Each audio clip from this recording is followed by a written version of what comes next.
Russia claims that Ukrainian drones are equipped with NASA-grade space technology. Ukrainian drones are equipped with NASA-grade space technology, specifically with materials akin to those used in NASA's Mars mission, reported Russian propaganda outlets. Dmitry Kuzyakin, the head of the Center for Integrated Unmanned Solutions of Russia, cited in these reports, claimed the discovery of batteries in Ukrainian drones that are allegedly the same as those used in NASA's extraterrestrial endeavors. Kuzyakin's statements extend to the assertion that these drones also incorporate specialized aluminium alloys akin to those the US employs in its space program.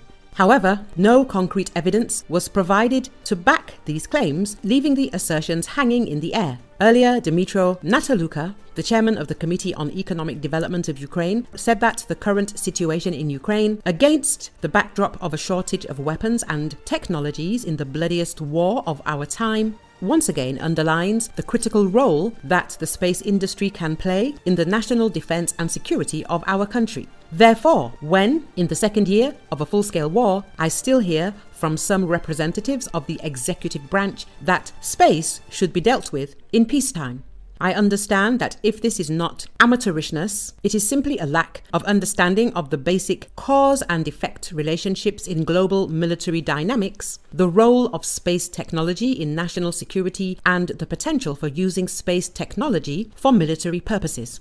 Space technologies in their broadest sense. Today, the perception of space in Ukraine as a peaceful whim does not stand up to criticism, both from the point of view of the history of the founding and development of the world's most famous space agency, the American NASA, and from the point of view of how the space industry has provided military defense complexes around the world with leading weapons that are now successfully used by their armies for deterrence, attack, or intelligence gathering.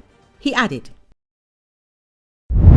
Suspected Israeli warplanes bombed Iran's embassy in Syria in a strike that Tehran said killed 7 of its military advisors, including 3 senior commanders, marking a major escalation in Israel's war with its regional adversaries. The airstrike destroyed the consulate building in the capital Damascus, killing at least 7 officials including Mohammad Reza Zahidi, a top commander in Iran's elite Revolutionary Guards, and senior commander Mohammad Hadi Haji Rahimi, according to Iran's Foreign Ministry. Zahidi, a former commander of the Revolutionary Guards' ground forces, Air Force, and the deputy commander of its operations, is the most high-profile Iranian target killed since then US President Donald Trump ordered the assassination of Revolutionary Guards General Qasem Soleimani in Baghdad in 2020. Iranian ambassador Hossein Akbari condemned Israel for the strike.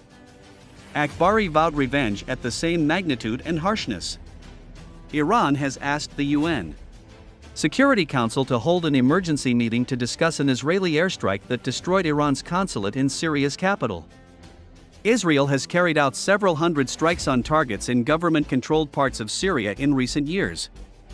But the number has escalated since the beginning of the nearly 6-month Israeli-Hamas war in Gaza and periodic clashes between Israel's military and Hezbollah fighters along the Lebanon-Israel border. An Israeli airstrike in a Damascus neighborhood in December killed a longtime advisor of the Iranian paramilitary Revolutionary Guard in Syria, Sayyid Razi Mousavi. A similar strike on a building in Damascus in January killed at least 5 Iranian advisors. Last week, airstrikes over the strategic eastern Syrian province of Deir el-Zur near the Iraqi border killed an Iranian advisor.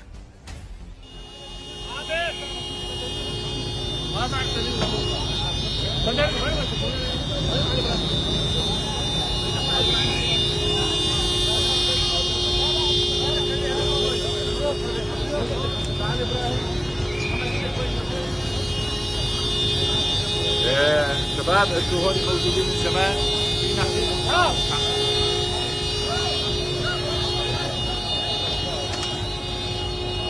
اصحاب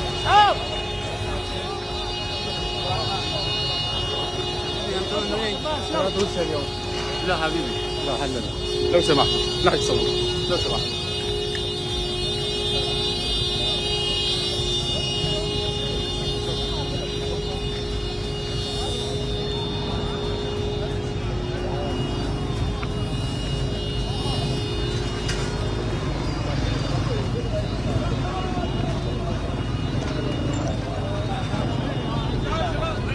عند الإشارة